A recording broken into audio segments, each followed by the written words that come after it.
Hola a todos. En esta clase vamos a resolver el problema número 3 de esta sección de exámenes resueltos de lógica proposicional. Se recomienda al estudiante que intente resolverlo por su cuenta e intente realizar el ejercicio de este apartado en su propio escritorio. Una vez lo haya intentado, vaya a la resolución del mismo. Prosigamos con su resolución.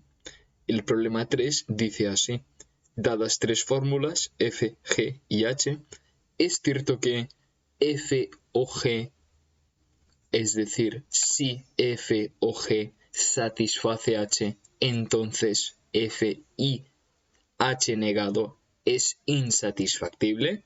Demuéstralo utilizando tan solo la definición de lógica proposicional. Ahora bien, en ejercicios de este estilo, donde a simple vista y a priori no podemos ver si existe algún ejemplo que demuestre que sea cierto o algún ejemplo que demuestre que no sea cierto, en este caso sería un contraejemplo, como es una fórmula un poco más compleja, un poco más trabajada, lo más recomendable es partir de que sea cierto. Si llegamos a una contradicción significa que es falso, y de esta manera, al llegar a esta contradicción, lo demostraríamos su falsedad, pero se recomienda empezar desde este estilo de izquierda a derecha. En nuestro caso sería f o g satisface h, y vamos a ir desarrollando esta expresión y a ver si llegamos al final en que f y no h es insatisfactible. Por lo tanto, vamos a comenzar.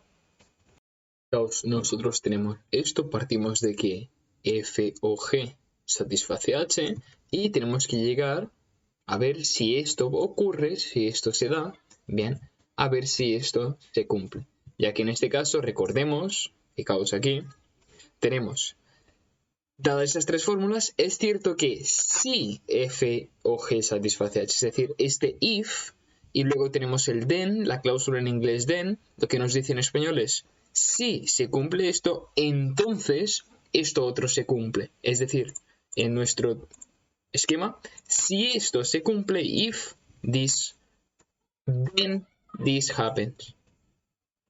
Fijaos que cuando tenemos una satisfacción, bien, una satisfacción entre fórmulas, ya que una cosa es que una interpretación satisfaga una fórmula.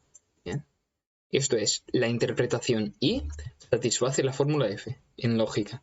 Pero cuando tenemos, por ejemplo, la fórmula f satisface otra fórmula g, ¿vale? Lo que decimos que f es consecuencia lógica de g.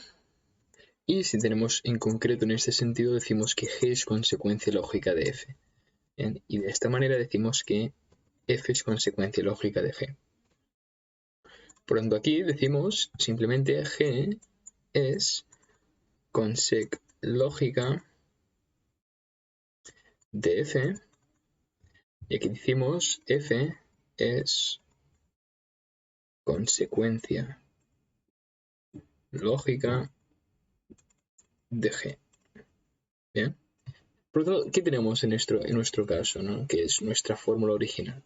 Que nosotros tenemos, si el estudiante se fija, que h es consecuencia lógica de esta fórmula. Por lo tanto, si esto ocurre, significa que si tenemos una interpretación y cualquiera que satisfaga esta fórmula, entonces satisfará también esta otra. O sea que vamos a empezar. Nosotros empezamos desde aquí, ¿vale? Vamos a poner f o g es consecuencia, en este caso h es consecuencia lógica de f o g, y ponemos sí, solo sí, y llegamos a este punto. Este punto que vamos a poner es que para cualquier interpretación y, ¿bien? Si esta interpretación y satisface f o g, entonces y satisface h. ¿Bien? Por definición de consecuencia lógica. Esta transformación que hemos hecho es la definición de consecuencia lógica. ¿Bien? Muy importante que ahí el estudiante también comprenda que h es consecuencia lógica de f o g, por lo tanto, si tenemos una satisfacción aquí, entonces también tendremos una satisfacción en H, ya que H es consecuencia lógica de esto. Seguimos desarrollando, ponemos un sí, solo sí, sí, solo sí. Vamos a verlo de hecho aquí. Sí, solo sí. Y ahora, ¿qué más podemos hacer aquí? Fijaos que aquí de hecho tenemos una satisfacción, ¿vale? Si esta satisface esta interpretación, entonces esta interpretación también satisface. Pues cuando algo satisface, bien, o cuando una interpretación satisface una fórmula. Pues esto ocurre si la evaluación de esta interpretación de la fórmula es 1. Bien. Esto es definición de satisfacción en lógica proposicional. Por lo tanto, aquí basta que pongamos, fijaos, ¿no? Tenemos para cualquier interpretación y, pues ponemos para cualquier interpretación y, ¿bien? Si la evaluación de esta interpretación de la fórmula f o g es cierta, es decir, que se satisface, ¿vale? Con esto de aquí escribimos esto de aquí, ¿vale? Y ahora ponemos la flecha. Entonces, ¿qué ocurre? Bueno, pues satisfacemos esto. Pues la evaluación de esta interpretación en H también será 1. Bien. Y satisfacemos esta otra parte con esto de aquí. Bien. Esto lo hacemos, vamos a definir lo que hemos aplicado. Esto es por definición de satisfacción, ¿vale? Simplemente por definición del símbolo de satisfacción. O sea que vamos a representar esto, esta transformación, ¿no? De esto amarillo a esto de blanco, pues sería por definición del símbolo de satisfacción. Vale, ahora continuamos aquí abajo, ponemos un sí, solo sí. Fijaos que aquí lo que tenemos, en esencia, es una evaluación de una OR, bien, de una O lógica. ¿Vale? Tenemos una evaluación de una O lógica.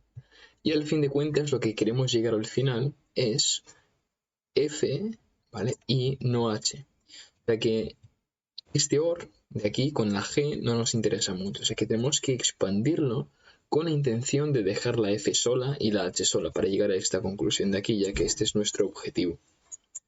Para ello vamos a aplicar la definición de la evaluación de una OR. Recordemos que si tenemos la evaluación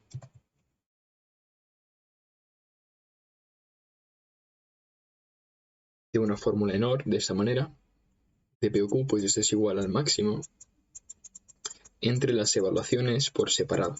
La evaluación de P por un lado y la evaluación de Q por otro. Bien, ¿os acordáis? Por lo tanto, ahora lo que vamos a hacer es simplemente propagar esta evaluación de aquí. Y diremos, bueno, pues si eso se cumple para cualquier i, pues nuevamente para cualquier i, tenemos que el máximo entre la evaluación de f y la evaluación de g es 1. Vamos aquí. 1. Entonces, esto lo vamos a dejar tal cual. La evaluación de h también será 1. ¿Se entiende? Lo que hemos aplicado aquí es la definición de la evaluación de una OR, ¿vale? O sea que vamos a explicitar aquí, pues, definición eval OR, ¿vale? De la evaluación de una OR. Continuamos más aquí abajo, ponemos un sí, solo sí, y seguimos, ¿bien? Y fijaos que aquí, en esencia, tenemos que pararnos a pensar en un aspecto. Nosotros tenemos aquí una evaluación de f y luego una evaluación de g por separado. Fijaos que en nuestra fórmula final, el objetivo al que queremos llegar no hay ninguna g, solo una f y luego una h, que está aquí, la h, ¿bien? Ahora, evidentemente como la g no la vamos a necesitar, vamos a dar por hecho en que, fijaos que como el máximo es 1, si este máximo, ¿vale? Es 1, entonces la evaluación de h en i es 1, ¿vale? Entonces se cumple. Y de igual forma, si esto fuese 1, ¿vale? Y esto no nos importa para nada, nos da igual, tanto si es un 0 o si es un 1, sabemos que el máximo va a ser 1, bueno, pues si la evaluación de i en f es 1, entonces se cumplirá que esto es 1, ya que seguiremos teniendo un máximo 1, ¿no? Será válido. Por lo tanto, como no nos hace falta saber los valores de g, porque al final en nuestra fórmula final no lo vamos a usar esta fórmula g, básicamente, ¿no?, continuamos aquí propagando. Para cualquier i, si la evaluación de i en f es 1, implicaría que el máximo sería 1, evidentemente. Pues tenemos que se cumple que la evaluación en i de h también es 1. ¿Vale? Es igual a 1. Y esto lo hacemos por la definición de máximo. Correcto, esto lo podemos justificar. Este paso de aquí, de pasar lo de azul a lo de amarillo, lo hacemos por la definición de máximo.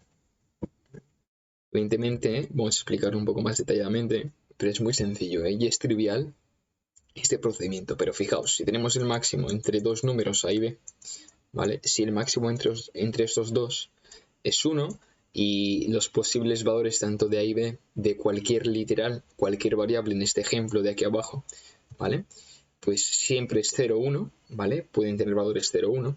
Pues si se cumple que el máximo de entre estos dos números es 1, entonces, ¿vale?, digamos que la C va a ser 1, ¿vale? Ahora, claro, si yo tengo que la A es 1, ¿qué ocurre? Puedo garantizar sí o sí que la C será 1. ¿Por qué? Porque yo sé que el máximo entre 1 y 0 o 1 me da igual, lo que sea B, esto no me importa, va a ser 1. ¿Correcto? Ya que ningún valor puede ser mayor que 1, ¿no? El valor 2 no existe aquí, es binario, 0 o 1. Por tanto, si la B no nos importa, yo digo que si la vale 1, entonces la C también será 1, ¿correcto? Así que vamos a borrar. Este es el procedimiento que hemos utilizado aquí. Vale, y ponemos un sí, solo sí. Para continuar aquí, vamos a hacerlo de color rojo. Muy bien, y fijaos que ahora, como vemos, nuestro objetivo al llegar, nuestra expresión objetivo es esta. Ya tenemos la f, ya tenemos la h, bien, y nos damos cuenta en que en la expresión final la h aparece negada, bien, aparece negación de h, y aquí tenemos la h normal, ¿correcto? Sin embargo, podemos hacer una serie de transformaciones lógicas para llegar a ese valor, a la h negada, bien. Fijaos, ¿qué se os ocurre hacer aquí? Si sabemos que la evaluación de h es 1, ¿vale? ¿Qué podemos hacer? Fijaos que sabemos que si esto es 1, entonces 1 menos esto tiene que ser 0, ¿correcto? ¿Sí? Por lo tanto, esto lo hacemos por aritmética, ya veréis, mira lo que vamos a concluir al final. Para cualquier i, si esta evaluación de esta interpretación de f es 1, entonces 1 menos la evaluación de esta interpretación en h, ¿qué será? Fijaos que como esto de aquí es 1, fijaos que es 1, por tanto 1 menos 1 tendremos que es 0, ¿bien? O sea que esto va a ser 0. Y esto lo hemos aplicado por aritmética simplemente, ¿no? Hemos hecho aquí aritmética.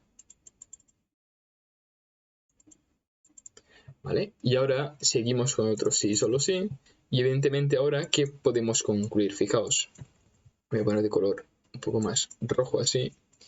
Claro, si yo sé que 1 menos la evaluación de h es 0, por definición de negación, sabré que la evaluación de negación de h es 0, ya que por definición de la evaluación de una negación, por ejemplo, la evaluación de no p, que también se puede expresar no p de esta manera, es igual a 1 menos la evaluación de p en positivo, ¿vale? Eso es por definición de la evaluación de una literal o de una fórmula negada. Por lo tanto, si yo tengo que 1 menos evaluación de h es 0, yo sé que esto, al fin de cuentas, es evaluación de no h, ¿bien? Por tanto será 0, ¿bien? Y es lo que vamos a hacer con esa transformación y en este siguiente paso. O sea que básicamente podemos seguir aquí concluyendo que para cualquier i, si se da en que la evaluación de f es 1, entonces 1 menos la evaluación de h es 0, pero yo sé que 1 menos la evaluación de h simplemente es la evaluación de no h,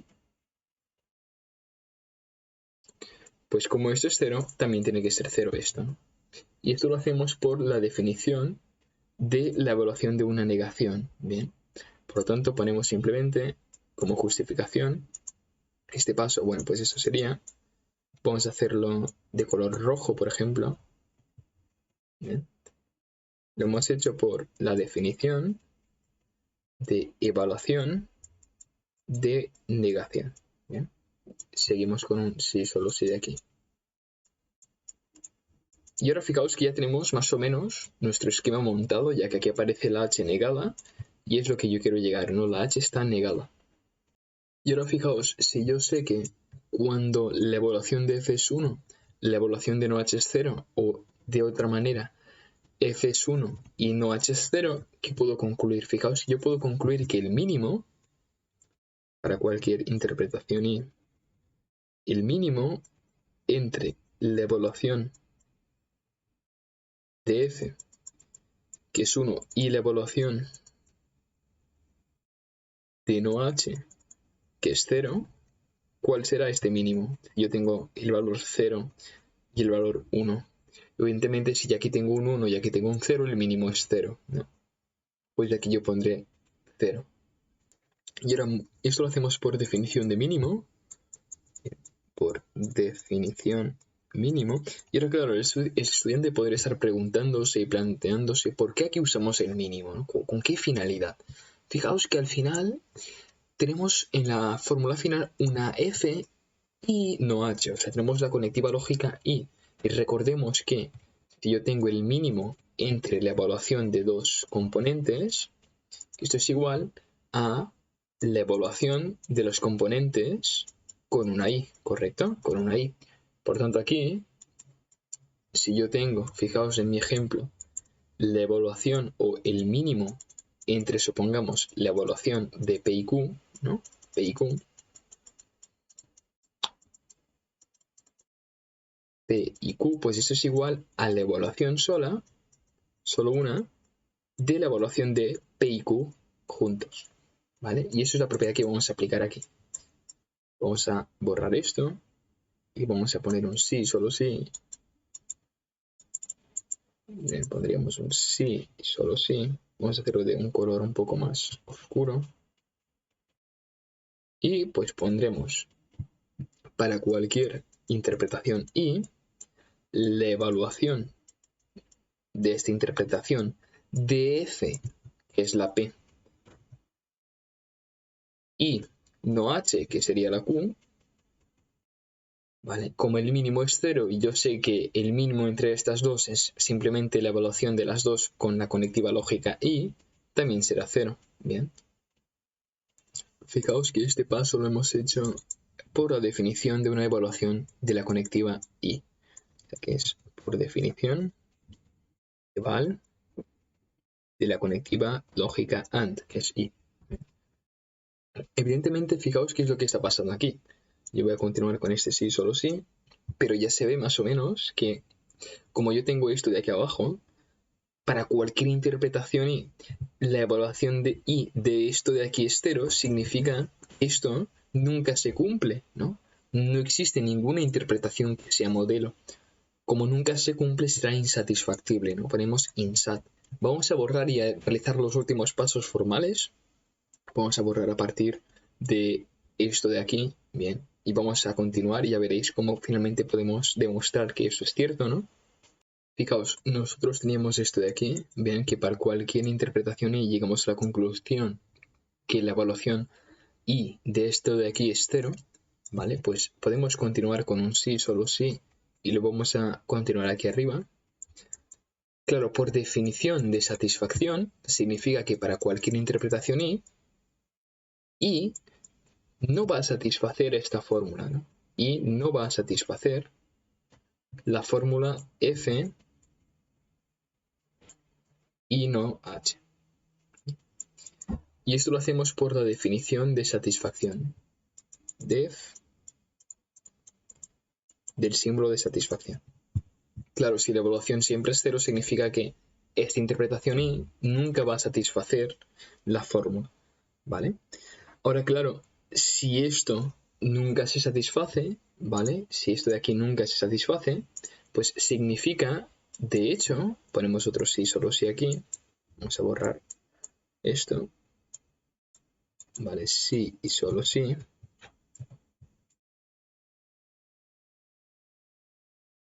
Si esto de aquí nunca se satisface, pues por definición de insatisfactible concluimos que la fórmula F y no H es insatisfactible, ¿no? Es insat. ¿Vale? Y con esto finalizamos. Lo hemos hecho esto por definición insatisfactible, ¿no? Definición insat. ¿Bien? Y con esto finalizamos la demostración de este problema 3 del examen. Finalmente, fijaos que lo que hemos hecho es partir de esto, hemos hecho una serie de transformaciones y llegamos, evidentemente, a la conclusión de que esta expresión es insatisfactible. ¿Bien? Y con esto resolvemos el apartado 3.